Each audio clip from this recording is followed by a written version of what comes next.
وش اخباركم؟ ان شاء الله تكونوا كلكم تمام. اليوم في عندنا حلقه.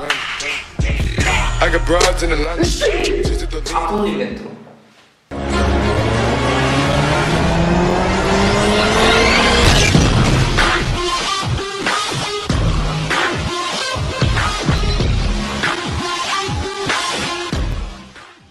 من أهبط أنواع الأغاني اللي نحن ممكن نسمع على مدار الساعة، ممكن تلاقوا كتير من أنواع الأغاني.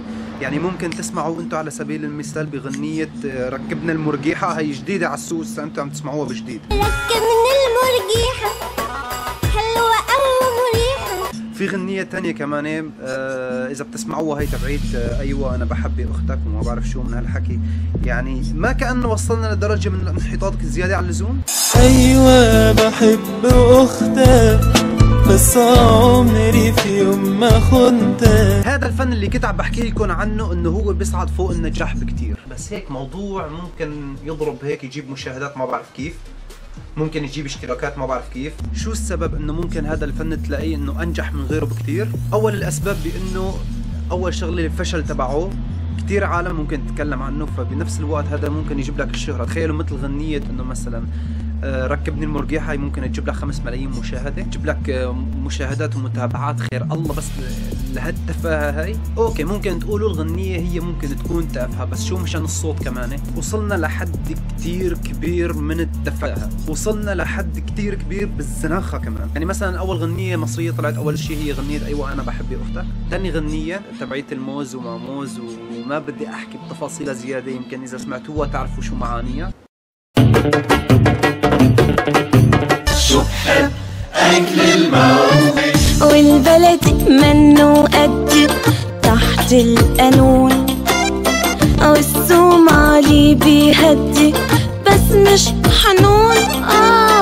كل صبحية وأمسية باكل 2 وبقله شوي شوي ما بحب الدين.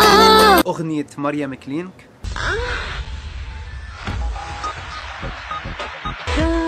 فوت الجول جول فوت الجول حطيته فيه وعبيته فوت الجول. وغيره وغيراته من الأغاني الهابطة اللي بنسمعها بشكل يومي، ومو بس نحن بنسمعها، ممكن أولادنا، ممكن إخواتنا، ممكن ممن كان يكون أولاد صغار ممكن يسمعوا مثل هيك أغاني وتنتزع أخلاقهم من وراء هيك أغاني. لا الأغنية اللي جديدة اللي نازلة بهي الفترة هي غنية ركبني المرجيحة وحلوة أوي ومريحة. ما بعرف إذا أنا فيني أفصلها إنه هي غنية إباحية أو إذا فيني أقول إنه هي غنية عادية ولكنها غنية تافهة.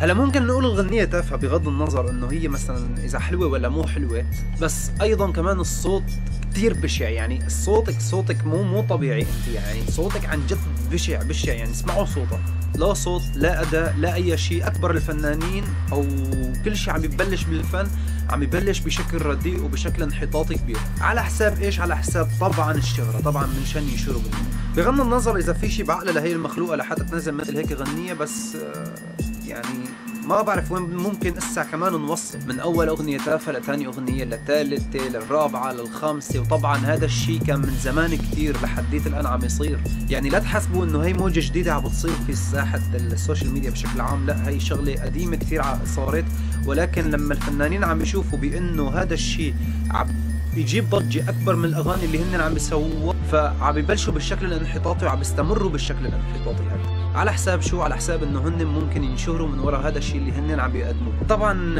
هذا الشيء ما بس إنه بس عم بيصير بالساحة السورية على سبيل المثال، ممكن هو عم بيصير بالساحة السورية أو بالساحة اللبنانية أو المصرية أو أي ساحة كانت، بس على حساب الشهرة.